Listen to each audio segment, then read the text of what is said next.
Yo, part 2 of writings from my intuition. Words and actions are questionable. Establishing a pattern of behavior is crucial for building a new core foundation and rewiring your nervous system. Run that pattern through your soul senses, which are your instincts and your intuition, to determine what I call a soul fact for truth. I don't do facts around here. Any clown can create a fact. Not everyone can speak from their soul. There is a difference. I create soul facts, which is the root of truth, from my instincts. Patterns leave no doubt. I can lie, you can lie, anyone can lie, but patterns, cycles never lie. And then you add in, like I said, how they make your nervous system consistently feel over a period of time. There's nothing wrong. I'm not talking about being a skeptic. I'm talking about don't have a scary bone, have a leery bone, a caution bone. Because you need a little bit of caution to have some real strong instincts. No, just don't even take my word for it. Like I said, watch all my videos. Watch them once, twice. I might be all over the place, but just like tonight, I'm back at the gas station recording. I ain't looked around once because I'm gonna face my fear. I feel like I have to have faith. Walk by. I didn't really, when I was a kid, I went to, had to go to Bible school and, listen to the Bible and stuff like that. And the only thing I really got from the Bible, from Bible school and all that stuff is Moses, when they part the waters, which means you're supposed to help your people and that there's miracles, I feel like the crucifixion was just telling us that we can rise from anything. Doesn't matter how many times we've been beaten down. We think we're about to die, that we will rise again spiritually, or you need to rise. You need to die 1,000 deaths to level up spiritually and mentally for your mentality. Because like I said, I believe once we're all connected in the human body, feel like that's why the creators created the human bodies for evolution, because they wanted to see if we give something a voice, what would they do with it in free will. And then, they just keep giving us chances to get it right. And I feel like the messages along the way have just got twisted around and manipulated. And I'm just kind of here trying to untwist everything and share my magic and share my experiences and perspectives and unsolicited opinions and help wherever I can. Okay. I create soul facts, which is the root of truth. Patterns leave absolutely no doubt. Once you're able to identify a cycle, you can block anything coming your way. Dead serious. Stop building walls for protection. Jeepers creepers can climb and fly too. It's true though. Very symbolic. Build your defense so you can hit them with that one hitter quitter straight to the dome. Knock them out mentally. Watch how they'll rock themselves to sleep. Tell them it's time to go nighty-night. Last piece I have.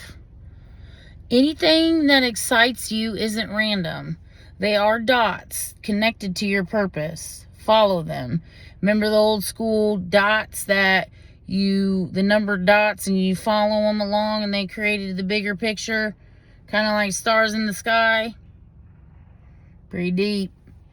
On your journey, keep this fresh in your mind. Majority won't like you due to the soul fact. Your truth illuminates the shadow work they refuse to do. There is only one journey: diving into you. Remove those demons. Dissect those demons so you can begin, because you can begin to escort them where they belong. I believe the demons, the mental demons, just create, you know, like trauma and CPTSD and just certain mental injuries. I believe are severely misunderstood, and I believe I can help people rewire their nervous system so suicide doesn't become a thought in their mind. Like, I understand how someone could get to the point where they think that suicide is the only answer. I've been there.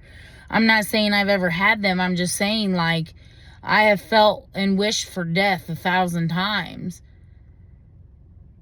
because I could not take it anymore.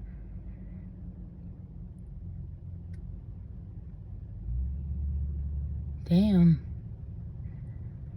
I don't even really want to say I wish for death, because I'm sitting here looking back and I think I have said it before, but maybe I have. I don't know. I'd have to look back at that, but I'm pretty sure I might have. You know what I'm saying? And maybe some of my, you know, rough luck in life, but that was so long ago, though. I'm really trying to think about that in the middle of... Dang, I probably have wished. Or I know, because when I got my first accident, and just all the pain that I'm in from the first accident, some chick pulled out in front of me. She just not pulled out in front of me. She that was the second one. She turned left in front of me, and I lost part of my pelvis, and I had to get titanium screws and plates put in, and that was in 2019, right as I was in the middle of my see, there I go, getting off topic again. Anything that excites you isn't random. They are dots connected to your purpose. Follow them. On your journey, keep this fresh in your mind. Majority won't like you due to the sole fact your truth illuminates the shadow work they refuse to do. There is only one journey, diving into you. Remove those demons by dissecting them so you can escort them where they go. Push through even when it hurts or it scares you. Aligning with your soul is a brutal yet rewarding process. It will feel like someone released a lion in your home while you were asleep. Sit with your emotions and memories as long as you need without running from them. Watch how quickly you rise. I'm going to share a symbolic dream real quick about, I had a dream about a lion. I can't remember exactly when it was, but I want to say it was in at least the last year.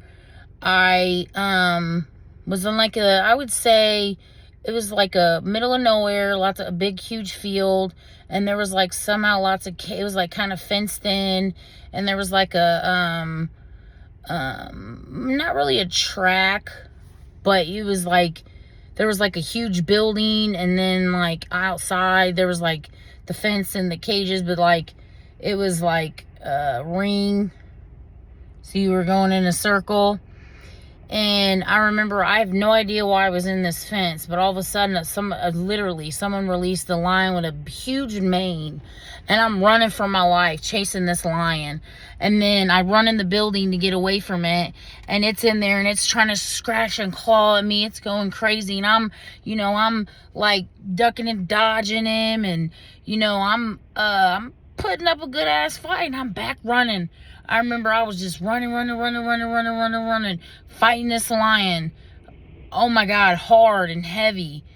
And I remember, and then it was like all of a sudden I was so tired of running. I was so exhausted in the dream from running. I couldn't. And then I remember he was just clawing at me. He was just, whatever a lion. I can't really make a lion sound, and he was just just scratching at me. And then I remember I just took a step back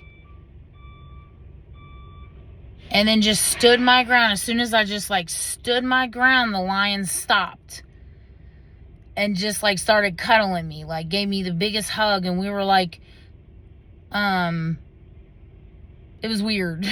And I'm like, I remember I woke up from that dream so sweaty, like I had just fought for my life. I was so sweaty. I had to take a shower. I was drenched in sweat. And I was like, what? Like, it felt so real.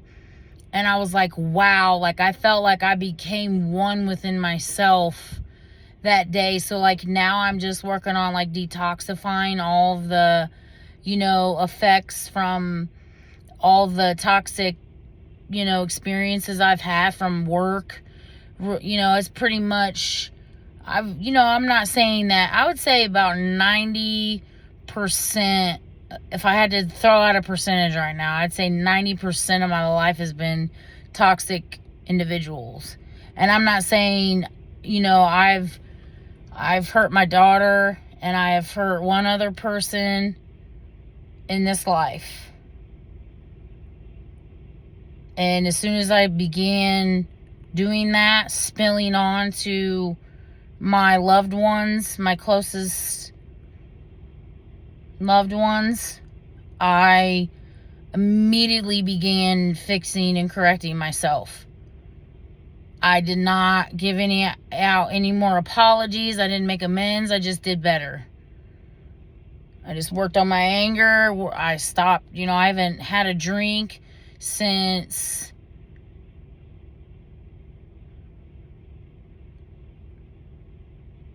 I haven't drank heavily since can't remember what year. I want to say 2018. And then I had a drink, a few sips for New Year's Eve. I actually think not a few sips. I had a drink. That was it. But it was like it wasn't the same. I wasn't drinking to cope, to hide from reality or become another person. Because when I would drink before, I, would drink so much. I mean, I was smashing fists. Bottles, cases of beer, whatever. I would find, like, in my room, I would take out bags of, you just hear all these clink, clink, clink, clink, clink. I was like, oh my God. And then it was like, yeah, I hid it from everybody.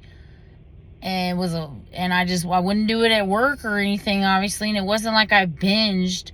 It's just when I did, I went. There might have been every day. I don't, it's kind of unclear. I'm not ashamed to admit that.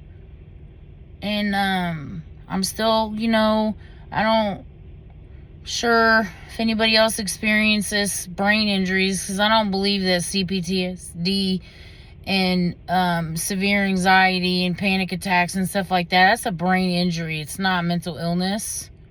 Because you have to, like, really work and reprogram your entire nervous system. It's possible. I'm not saying you're not ever going to be altered. I'm going to forever look over my shoulder. And when I see cars, I'm going to be looking around. I'm going to be watching why is he staring at me? See, this is why. All right. But that's all I got for tonight. Hope you enjoy.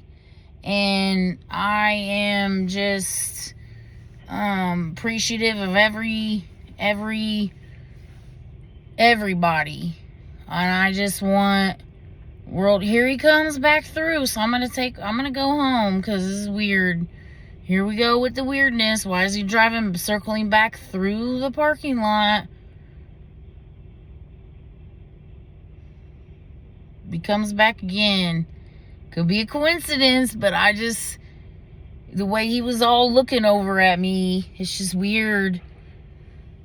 But let me go back home. Deuces. Good night.